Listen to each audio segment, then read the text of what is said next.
name at Med Forum. So at Med Forum, they used that passport from Zimbabwe to evade the fact that people don't come and say the president of Zambia is sick in this hospital.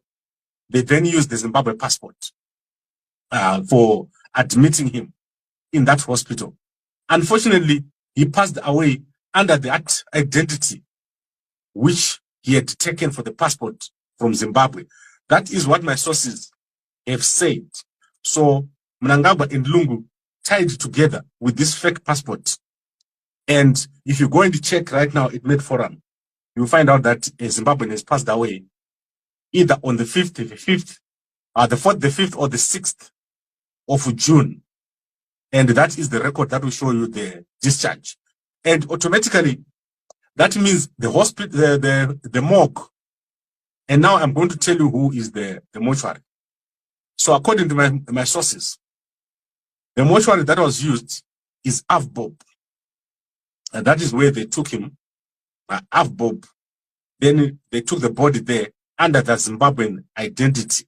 So when they discharged, the hospital still believed that they had a Zimbabwean who passed away.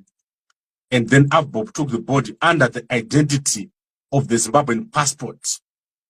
Do you get it?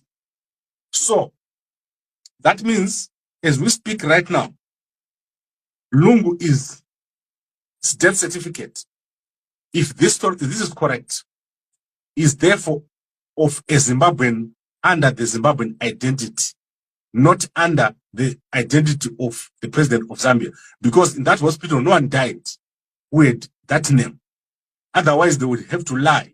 They would have to commit perjury that they admitted person A, and then the doctors treated this person, and then that person died, which is not allowed. In South African law, doctors will never do such a lie. They will not lie like that.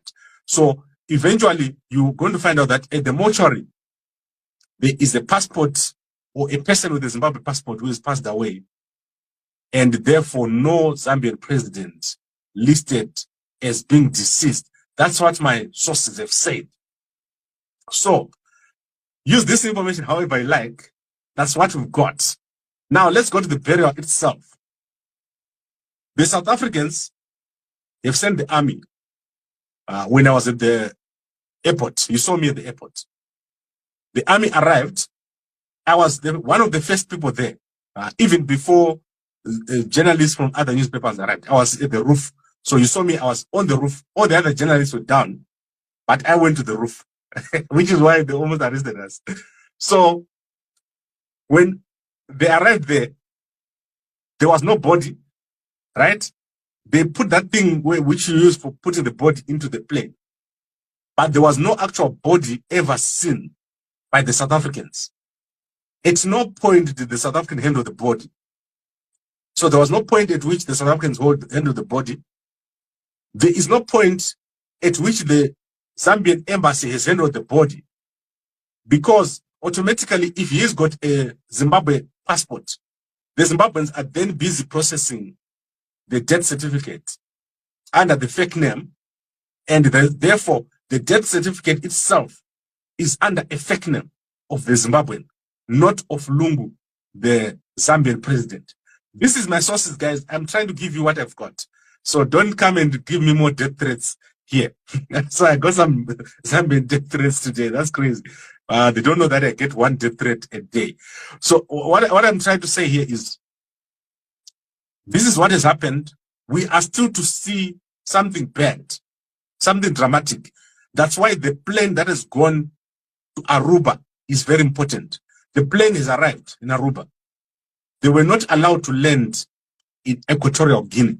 So according to the latest thing here, you can see that they came here straight, Kinshasa to Luanda, and then Luanda, they went straight to Malabo. They never landed at Equatorial Guinea. Remember the original here. So check the original. Apologies for that slight delay there. So let us, maybe a slow delay on my display. I wanted to show you exactly what was supposed to happen. So you remember we were here in the afternoon where they were supposed to land at Equatorial Guinea. They eventually never landed there. They went straight to Malabo there. So that is what happened. They never went to Equatorial Guinea. They never allowed, they were not allowed to go there for some reason. I told you that the people in Equatorial Guinea are very honest people. They will not allow it. Equatorial Guinea hates people who go against the government or people that are fighting the governments. They don't allow you because they've gotten so many attempts to take them out. So the guys at Equatorial Guinea, they will never allow you to do your tricks